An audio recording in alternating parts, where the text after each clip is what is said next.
Up to 6 months ago, I was very reluctant and very resistant to the idea of hiring offshore, mainly due to how localized tax is. Like, it's very specific to each country. I always thought I would just have to hire somebody local that's been trained over here, that's gone to university here. But then during the pandemic, hiring started to become very difficult and very expensive. I'd heard more bad stories than good stories about people trying to have offshore teams. And then, I met you guys, of course. It sort of set me at ease to know that there are people of high quality offshore that can be trained, can come with good experience. So yeah, that was the main thing. It wasn't even so much a cost thing. That's a bonus. But the fact that there are very high level people, highly educated and well motivated. The population in the Philippines is bigger than Australia. So, you're actually pulling from a larger pool. So all those factors came in together. I was lucky enough to meet Isaac in person. They had successfully built a team all in the Philippines. Getting that first-hand experience was really good. Look, I get emailed probably 3 or 4 or 5 times a week from BPO outsourcing services here in Australia, but I don't know anyone there.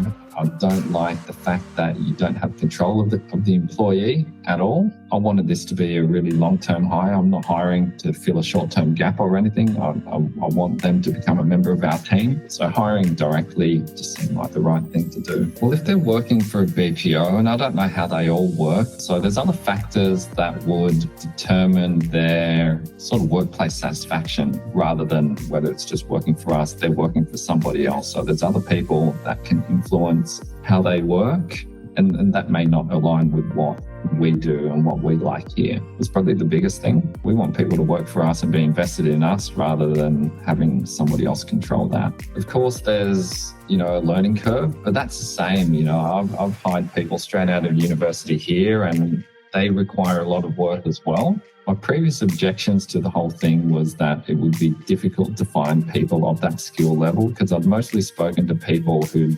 used people from the Philippines for more lower level tasks, that maybe that's all you can find there. But talking to Isaac and his team, they really assured me that if you're willing to pay and you actually search for these people that have really good skills, highly educated, then those people are there. Hiring directly is probably the way to go. Again, you've got that control. You're not bound by any sort of long ongoing contracts and things like that. I just don't think it's any worse than hiring locally.